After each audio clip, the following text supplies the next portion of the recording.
मालावंती 12 वर्षाची झाली म्हणून त्या ठिकाणी मालावंतीचा लग्नाचा विचार केला. खंडोबाला दिलं तिचा इसर पडला. खंडोबाला आपण मालावंती वाहिल्याचा विसर पडला आणि निघाले ते मुलगा शोधायला. आज हे गाव उद्या ते गाव लग्नाचा मुलगा पाया करता है की नाही. असं करता करता त्या पुढे मालावंतीचं एका ठिकाणी लग्न पक्क झालं आणि लग्नाचा थाट कसा मांडतात हो. लग्नाचा मांडला थाट प्रीतीला हो प्रीतीला.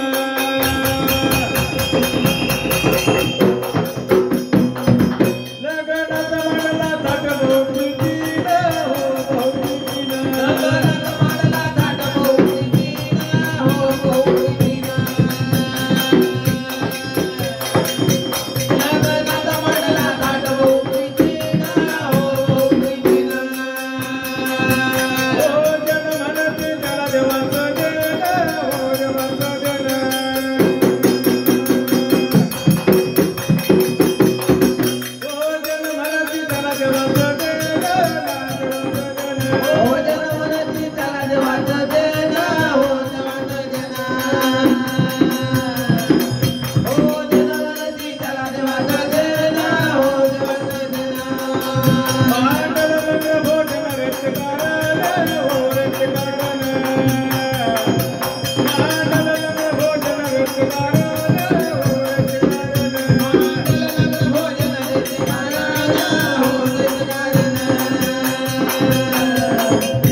लग्नाचा मांडला थाट भाऊ प्रीतीनं.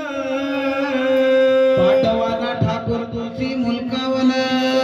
मांडल नंग्र भोजन रैत्य कारण. जन म्हणते त्याला देवाचं देणं. अशा प्रमाणे त्या ठिकाणी त्या मालावंतीचा लग्न थाट सुरू झाला.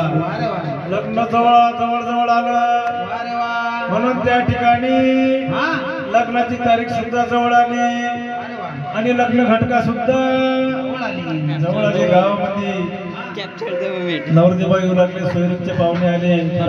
सोयरीक चढली आणि नवरदेवा असे पारार होते. त्यानंतर लग्नाची घटका जवळ आल्यानंतर त्या समस्त मालावंतीच्या सजावट करून राहिले होते. सजावट करू लागले. मालावंतीवरच्या मालावंती कोणी लखपतीच नाही.